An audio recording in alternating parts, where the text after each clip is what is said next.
Sign it, then disappear, and remember, don't let anyone see your face at the funeral. Those words landed on the dining table in my grandmother Evelyn Hart's house, 84 years old, while she was still sitting there, breathing steadily in her armchair. The one who said it wasn't some stranger. It was my own mother, Lorraine Monroe. On the table was a thick stack of papers, Advance Directive / DNR, Power of Attorney, Care Agreement, already clipped to the exact page, the exact line, as if they were just waiting for my hand to sign.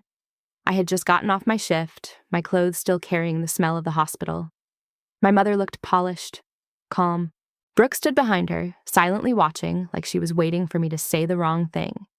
In that room, my mother was the one everyone believed. I was the one who kept asking why. I flipped to the bottom corner. Something didn't match. I looked up and asked one question.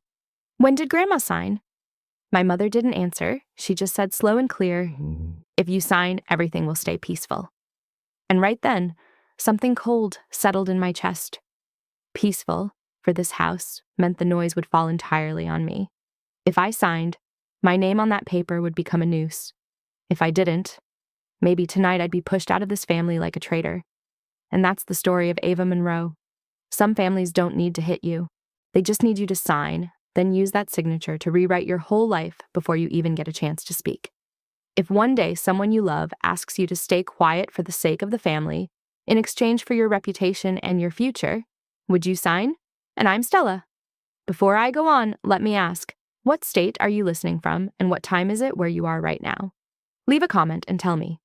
If you've ever been told to swallow it to keep the peace, hit like, subscribe, and stay until the end, because this time, Ava doesn't fight back by yelling.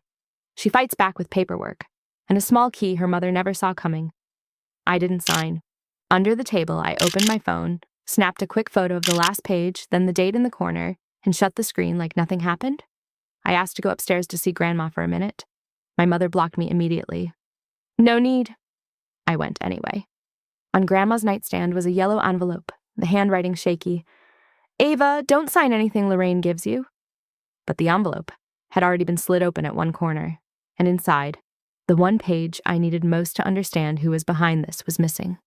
I walked back downstairs. The dining room was still full. Aunt Karen sat by the table. Uncle Ray leaned against the fridge. Mr. Greg from church was there too, like a prearranged witness.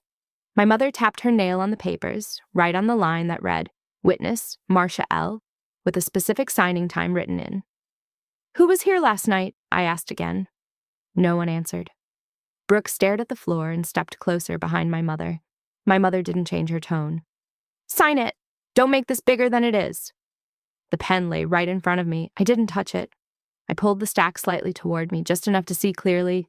The timestamp, the witness name, and the care agreement listing me as the primary responsible party, while the cost section was vague, full of as needed. Mr. Gregg glanced at my mother and then looked away. Aunt Karen swallowed hard. Uncle Ray cleared his throat. My mother leaned in, speaking as if she were reading a rule. Sign it, then disappear. And remember, don't let anyone see your face at the funeral. The whole room went silent. But what sent a chill down my spine wasn't the threat. It was a detail I had just noticed in the papers. Can you guess what loophole I spotted?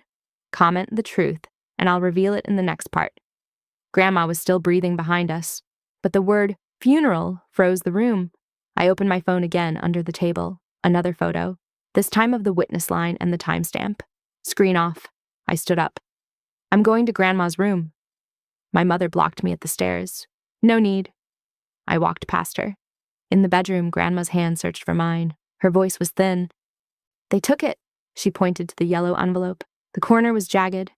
Inside was a copy of the old will and a half-torn piece of paper. The other half, the most important page, was gone. That torn half was somewhere in this house. Grandma squeezed my hand, her eyes flicking toward the door. Don't sign, she whispered, shaking her head like she didn't have the strength to explain more. I folded the envelope and slipped it into my coat pocket. I'm here, I said softly. She nodded once and closed her eyes, like she had just used up the last of her focus. Downstairs, the dining room was still full, but when I walked in, the conversation stopped. My mother looked up as if she had caught a troublemaker. Brooke stood right behind her in her usual position. It wasn't new. I had seen this before. In 11th grade, I won a state science scholarship. The award ceremony fell on the same night Brooke had a church play. My mother told me to go alone because sisters are sisters. Don't make me choose. The auditorium was full, but the seat next to me stayed empty. When I got home, the certificate stayed stuffed in my backpack for days, the corner curling. Not by accident, but because I kept taking it out and putting it back. It felt the same now. The only difference was that what sat on the table could turn me into the villain with one stroke of a pen. The pen was still in front of me, but I didn't touch it. I glanced once more at witness Marcia L. and the filled-in time, then slipped my phone back into my pocket. From now on, anything about Grandma, we communicate by email, I said evenly. My mother smiled lightly, sweet enough that outsiders would think she was soothing me. Ava, you're tired. You're talking nonsense. We're family. Why would we need email? Her hand rested on the stack of papers like she was holding onto control. I'm tired. That's exactly why I'm not signing. I said just that. She stepped closer, lowering her voice so only I could hear. You're pushing yourself out of this house. Then she immediately turned to Mr. Gregg and switched tones. She's stressed from working night shift. I didn't argue. I walked out to the porch. In the car, the yellow envelope sat on my lap. I opened it again. Besides the old will copy, there was a small, folded note, a phone number, and one line. Elder Law. Call if Lorraine forces you to sign. I called. The man on the other end sounded older, steady, and slow. I explained directly. Pressured to sign. DNR/POA. Blocked from speaking privately. Odd witness and timestamp. Part of the envelope missing. He paused, then said firmly, Don't argue. Put everything in writing. He asked, Did you keep copies? I said yes. Good. If they block you from seeing Evelyn, request a welfare check and an independent capacity assessment. The call ended, but I had direction. I texted my mother one line. From now on, anything about Grandma is by email. My screen immediately vibrated. She was calling. I didn't answer. I saved the call and started the engine, leaving that porch like it was the only way to keep the most important right I had left, to stand beside my grandmother without signing into a trap. The next morning, while changing into my uniform in my small apartment, my phone kept buzzing. A coworker sent me a screenshot with one line. The church group is talking about your grandma's house. The church Facebook group exploded. Prayers written to God, but pointed straight at me. I screenshotted just enough for evidence, turned off notifications, and sent everything to my lawyer. In a small town, insinuations travel faster than an ambulance. My mother texted right after, Don't come home. People are watching. A second message followed. If you love Grandma, sign. Don't stress her out. 2 lines built a trap. Sign and be devoted, refuse and become the problem. In my mother's story, there was no third option. The home health aides number was on the fridge calendar from the night before. I called. A woman answered in a low voice, like she was standing near a door. As soon as she heard my name, she said, Ms. Lorraine told me not to let Evelyn speak privately. She paused. She's alert, but someone is always sitting beside her. I didn't call my mother back. I opened my email and forwarded the photos of the witness line and timestamp to my lawyer. He replied quickly, cold and precise. Everything in writing. Less than an hour later, he sent a formal letter, request private access to Evelyn under medical schedule, request transparent care logs, and demand verification of any advance directive/DNR allegedly signed last night. No room to twist it into a grandchild causing trouble. I made another call to the clinic or records office the town usually uses for these filings. I asked one question. Can you check if there was any DNR/advance directive update for Evelyn Hart last night? I heard typing. Then, no appointment, no new update in the system. After that, I stood still in my living room. Last night wasn't an answer anymore. It was a knot already tied. That afternoon, I drove to Grandma's house. My old key slid into the lock and wouldn't turn. I tried again. Still stuck. The new lock was shiny. Behind the glass door, my mother stood there. She didn't open it. Brooke was behind her, half hidden. Why are you here? My mother said through the door. You're scaring her. I didn't pound on the door. I didn't raise my voice. I pulled out my phone, took a photo of the new lock, and looked straight at her. I'll handle this properly, I said. Just that. Her lips tightened. What she hated most wasn't resistance. It was an answer that gave her no stage. I turned away, strangely lighter, even though the door was locked. Have you ever had to walk away quietly to protect your own dignity? If you're standing outside the door of your own family, leave a heart emoji so we know we're not alone. I walked away. The Facebook group was still lighting up, but in my head there was only one straight line. They could tell any story they wanted. I would make the truth move through paperwork, something a new lock couldn't block. I got home and opened my laptop. I didn't go on Facebook to argue. What my mother was doing was turning emotion into evidence against me. I wouldn't give her that chance. My lawyer sent a short list: file a welfare check, schedule an independent capacity assessment, and formally notify that all documents related to Evelyn must go through legal counsel. I did it step by step. I created a folder: Evelyn, documents, saved the photos, saved the lawyer's emails, saved the confirmation from the medical office. No update last night. In another tab, I opened the county social services site, filled out the welfare check form, typed in grandma's address, described the facts: blocked from private access, lock changed, family claims, DNR/POA, signed last night. But no system record. I hit submit. My phone rang. My mother. I let it ring until it stopped. For a second, an old memory flashed. 16 years old in the kitchen, one "I'm sorry," and the house would calm down. That apology had kept the peace for years and kept me exactly where I was supposed to be. Quiet. Not this time. A text came in. "What are you doing? What do you want this town to think about our family?" I read it and didn't reply. I opened my email. One email to my mother, CC my lawyer. Subject: regarding Evelyn Hart. Communication in writing. The message was short. From now on, all communication regarding Evelyn's care and documents in writing. Request private access per medical schedule. Request documentation of where the alleged last night signing was processed and the identity of the witness. No exclamation marks, no arguing. 5 minutes after sending it, a voicemail came in. The screen showed duration 0047. I didn't listen. I pressed save. My lawyer texted again. "They'll claim you're applying pressure, asking for money, frightening her. Don't respond verbally." Then another line that sent a chill through me. "There will be a community witness backing your mother, church members, neighbors, friends. Someone will say they saw last night." I stood up and grabbed my keys. In a junk drawer was a copper coin my grandmother once gave me, saying, "Keep it for luck." I took it to a locksmith and had it turned into a small key for my keychain. It opened nothing, but reminded me of one thing. From now on, what opens doors is documentation, not tears. When I got home, my phone rang again. My mother. I let it go to voicemail. Before bed, I screenshotted the church prayer post and the harshest comments and saved them to the folder. Not to hold on to anger, just so that one day, when someone asks, "Where's the proof?" I won't be searching in panic. 3 days later, a thick envelope lay under my apartment door. No familiar sender. Just a court seal and cold words: temporary protective order, petition.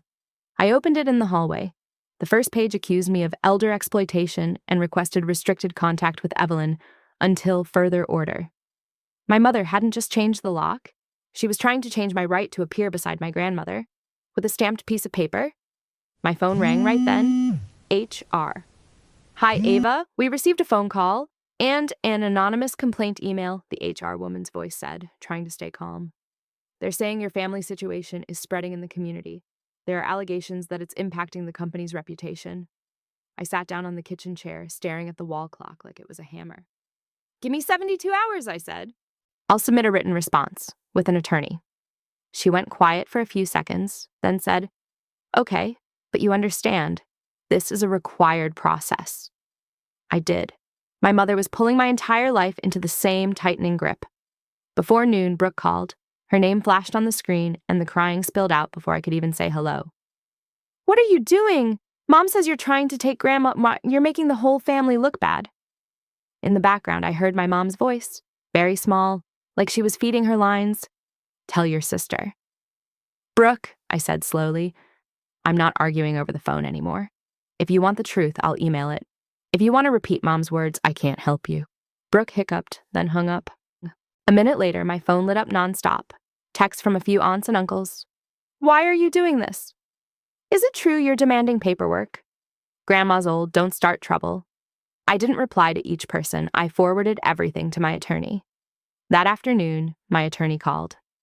The welfare check will happen, but be prepared. They're gatekeeping. The social worker will see Evelyn is alert, but all information will be filtered through your mother.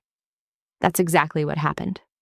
The check took place at my grandmother's house, and I wasn't allowed inside. I stood outside at the end of the walkway, watching through a gap in the curtain. A social worker stepped out, holding a clipboard. My mother followed behind, calm-faced, like she was cooperating for the family. The social worker asked, "Ms. Lorraine, why won't you let Ava speak privately with Evelyn?" The question dropped like a marble into a silent room.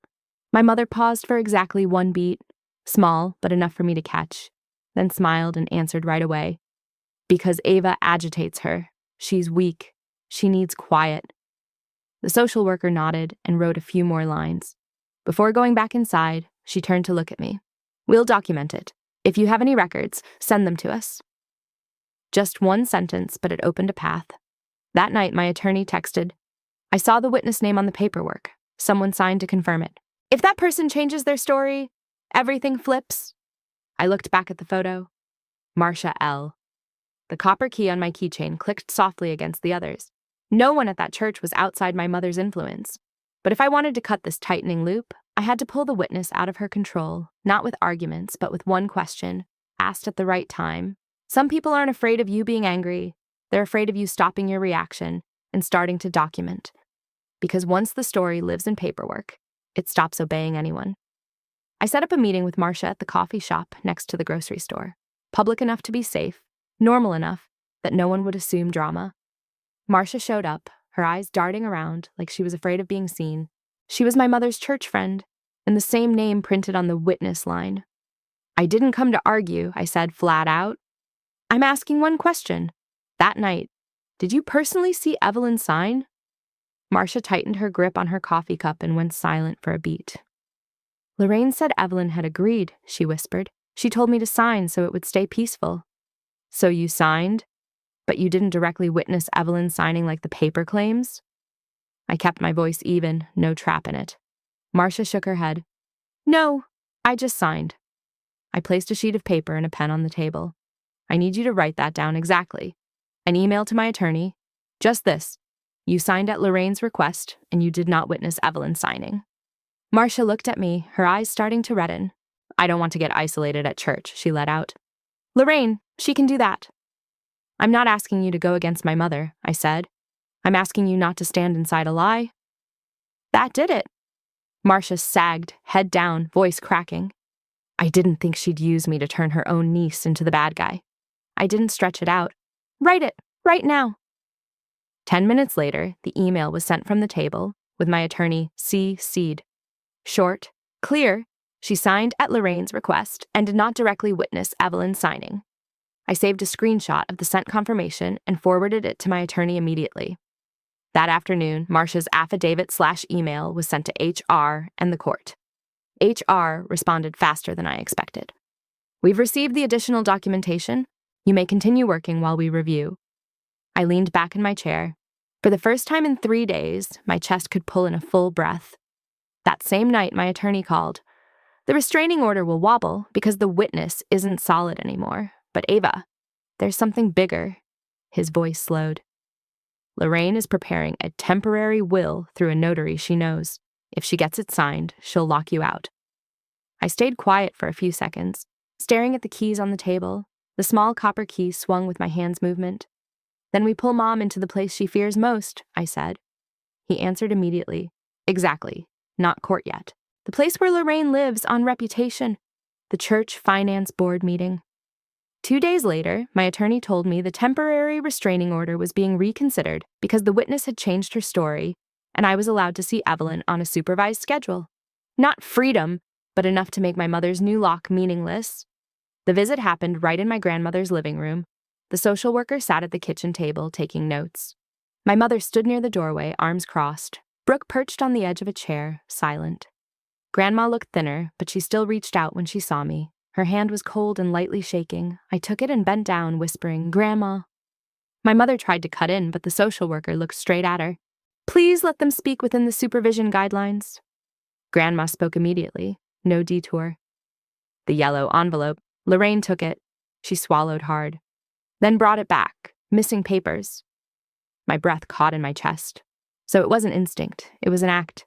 The social worker said a statement of wishes in front of Grandma, a simple document stating who she wanted involved in her care, who she wanted to speak with without interference. Not a will, no asset transfer, just access. Grandma picked up the pen. Her hand trembled, the letters slanting, but she signed anyway. I watched that hand and flashed to a summer when she taught me to bake. Hands shaking with age, still patient. This time, her signature was crooked, off the line, but it ended Lorraine's power inside that house. Once it was signed, the social worker signed as witness and filed it away. My mother stared, but she couldn't snatch it.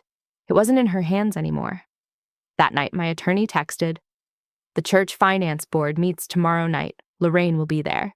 I replied, "I'm going." The church hall was lit up, chairs lined in neat rows. My mother stood up front with her familiar calm voice. "We only want peace for Evelyn. Someone is applying pressure. The family is being torn apart." People listened, nodded. My mother's script, her usual win. I didn't cut in. I waited until the chair asked, "Does anyone have anything to add?" Then I stood and handed over a thin envelope. Inside were only two things: Marcia's email/affidavit confirming she did not personally witness the signing, and the medical system confirmation that there was no DNR/advanced directive update last night. Just 2 pages. The chair skimmed them. His face changed. The room went quiet. If you've ever watched someone moral freeze when paperwork hits the table, hit like. My mother snapped into reflex. "She's slandering her own mother. She's using a lawyer to—" "Lorraine," the chair cut in, polite but suddenly cold.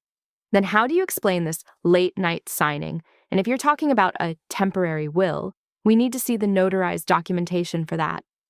My mother went still for exactly 1 beat, long enough for everyone to see. This time, the story wasn't sitting in her mouth anymore. I sat back down and didn't say another word. And for the first time, I watched my mother get pulled into the light. Not by yelling, but by a thin envelope. Leaving the church hall, my phone buzzed nonstop. Small-town texts. "What's going on, Ava?" "Why did you blow this up?" I didn't respond. I took screenshots and sent them all to my attorney. The next morning, my attorney sent the emergency filing, freeze any changes related to POA and any new will until an independent capacity assessment is completed. My mother's shortcut got locked by the one thing she hated most: procedure. Before I could even breathe, he called again. "Ava, the notary has a temporary appointment on the books." His voice was low. "But it's not under Evelyn's name. The booking name is vague, and the time doesn't match the last night's story." "That's a big crack," I only said. "Put it all in the record." That afternoon, HR called again. This time, there was no interrogation tone. "We've received sufficient documentation from your attorney. You are not suspended. Everything will proceed through our standard process." I thanked her and hung up. My job was safe, but walking out of the building, I still caught a few glances sliding past me like they were weighing me. In this town, the truth always arrives late. On the supervised schedule, I went to my grandmother's house. My mother stood in the hallway, eyes red, but voice carefully proper. "What did you just do at church? You wanted to humiliate me?" Someone was nearby, enough for her words to have an audience. I answered short, no raised voice. "You're not afraid I'll take anything. You're afraid I'll demand everything in writing." My mother paused for exactly 1 beat. That beat told me I'd hit the right place. Brooke waited by the parking lot. She didn't cry. She asked flat out, "If Mom is wrong, how far are you going to take this?" I looked at her, then at my keys with the copper key. "Until Grandma's safer," I said. "And until no one can use my name to carry the load." "And Mom?" Brooke asked, like she still wanted to drag me back to the word peace. "There's no peace like that anymore," I said. "If you want to talk care, if you want to see Grandma, go through the social worker and the attorney. No private meetings, no handwritten papers, no, just sign it and be done." That night, my attorney texted one heavy line. "The hearing is in 48 hours. Lorraine will have to answer directly." I set my phone down on the table. 2 days, and if my mother still had one last card, this was the moment she would have to play it. There's a kind of person who isn't afraid of you being angry. They're afraid of you stopping your reaction and starting to document everything. Less than half a day after the 48 hours notice, my mother made her final move. A church Facebook post written like a prayer, but the blade was obvious. Please pray for a mother trying to protect grandma from manipulation. No names, but the comments said it out loud. Greedy grandchild. Using a lawyer to steal. Ungrateful. My phone kept buzzing. Relatives who'd been missing for years suddenly reappeared, full of sermons about filial duty. I didn't listen. I turned it off. The fence my mother built with other people's mouths couldn't stop a court-stamped petition. No clapping back online. I screenshot the post, saved the messages, and sent everything to my attorney. 10 minutes later, the law office sent a short email. All communication must be in writing through legal counsel. All access to Evelyn must follow the supervised schedule. That's it. No arguing. That afternoon, the social worker texted, "Lorraine just showed up and is requesting a private visit." I texted back, "Are you allowing it?" "No. Policy only." I drove over to my grandmother's neighborhood and parked a little ways down. My mom stood on the porch, trying to keep her voice low, but it kept sharpening anyway. Then she blurted out, loud enough for the neighbors to look over, "That's my mother. I can do whatever I want." The social worker stood right at the door, didn't raise her voice, and answered with one sentence, "No. This is Evelyn's right. Short, clean, final. If you think that line was earned, hit like. If you see it differently, comment." That night, Brooke texted, "Mom is making me choose a side. No period, no emoji." I replied, "You don't have to choose me. Choose the truth." Brooke went quiet. In the kitchen, the copper key sat on the table. I touched it. My hand was still shaking, not from fear, but because I knew I'd just officially let go of the woman named Lorraine. My attorney texted again. "Tomorrow, the judge will ask 3 things: whether Evelyn is being isolated, who prepared and pressured the paperwork, and why the last night's story doesn't match the record." Then he ended with, "Answer wrong and the documents collapse it." I turned off the screen. One more night. And my mother, who lived on the story, was walking into a place where stories couldn't save anyone. The hearing moved faster than I expected. No movie-style drama, just clear questions and files laid on the table. The judge looked at the welfare check report, the medical system confirmation, Marcia's email, and the statement of wishes with my grandmother's shaky signature.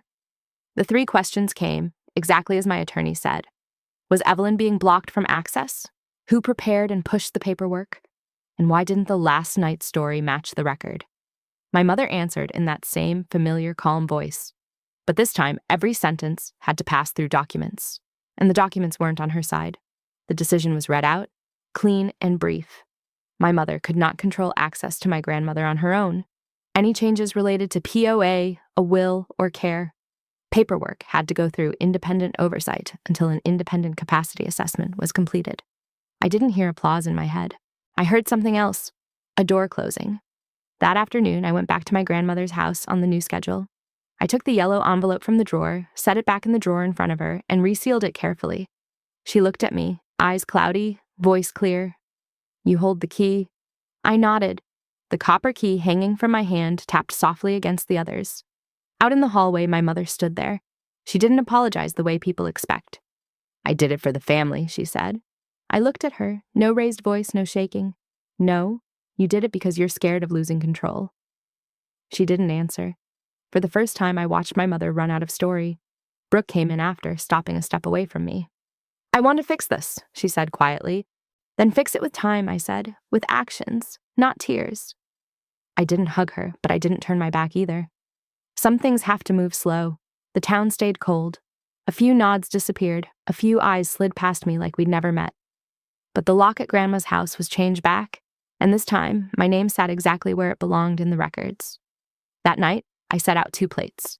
The town stayed cold, but the lock at Grandma's house was changed back, and this time, my name sat exactly where it belonged in the records. That night, I set out 2 plates. The copper key lay beside my grandmother's plate, still, steady. It didn't open a house door. It reminded me that some boundaries only hold when you're willing to carry the key. I watched my grandmother eat comfortably. No one rushing her, no paperwork tightening into knots. In this kitchen, for the first time, silence tasted like truth. That was enough.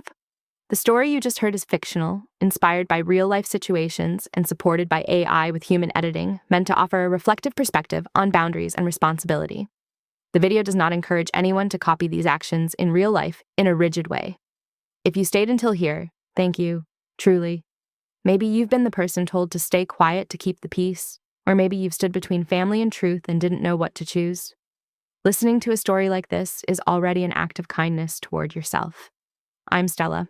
If Ava's story made you think, leave a comment telling me what state you're listening from and what time it is where you are right now. A like, a subscription, or simply sharing this video with someone who needs it. Any of it helps these stories about boundaries and truth keep getting told. And if you want to watch another story where justice comes from paperwork, not shouting, I've left a video ready in the recommendations. Thank you for being here.